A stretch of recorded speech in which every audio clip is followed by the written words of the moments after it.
पवन पुत्र Bajrang Bali. Hi guys, आमे एबे जालु तो आज शनिवार हनुमान मंदिर जाउछु। आमे आज मन होला कंचरू हनुमान मंदिर जिबा पे।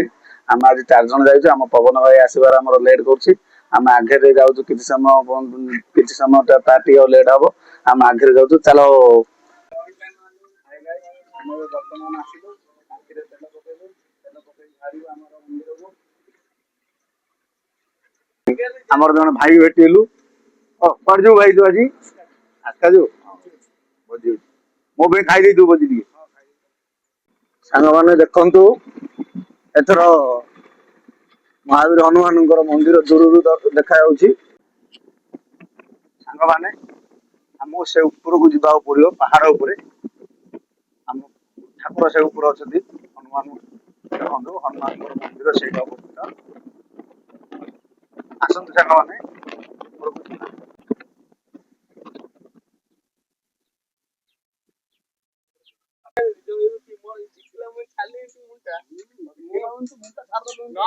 ରହିନାହାନ୍ତି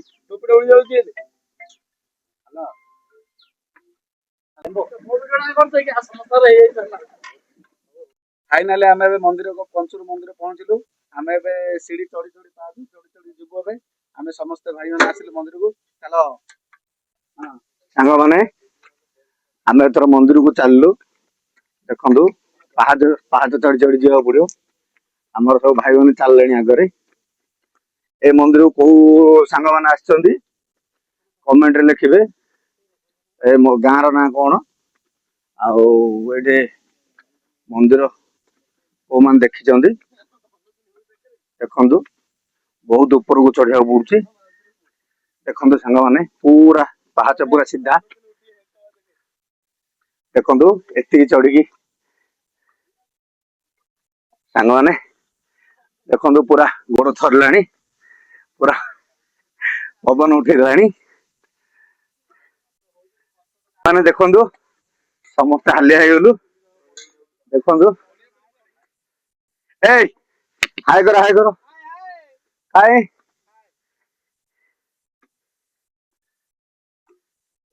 मोचन महाप्रभु को ऊपर अछंती।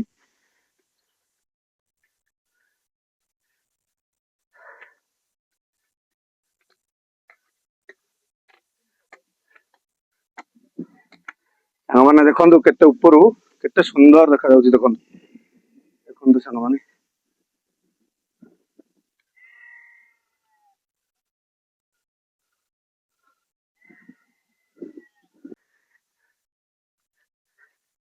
पूरा पहाड़ पूरा सीधा हो जाइए तो से हाँ हाँ टे बुलेक आनी बढ़िया सांग माने पूरा देखु आउ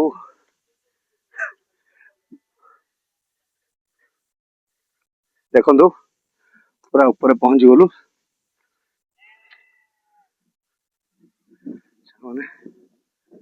देखु केते सुंदर देखा दृश्य।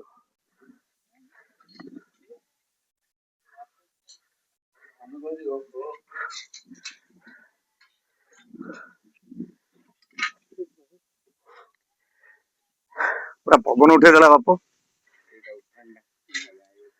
हाँ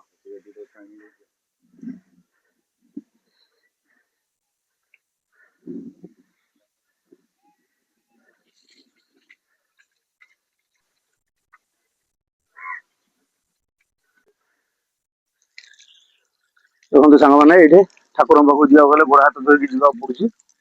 देखु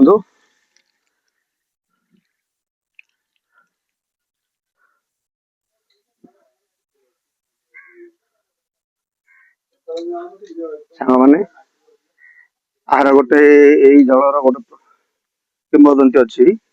केते खरा केते कौन हो पानी केबे सुखिबनी।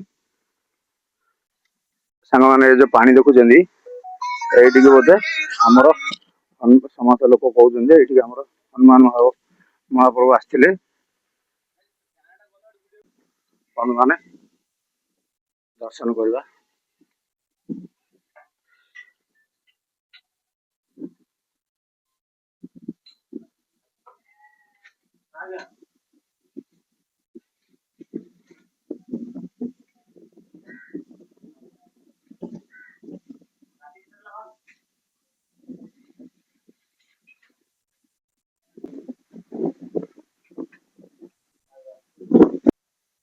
ସାଙ୍ଗମାନେ ଫାଇନାଲି ଆମେ ଆମର ପଞ୍ଚୁର ହନୁମାନ ମନ୍ଦିର ପହଞ୍ଚିଗଲୁ।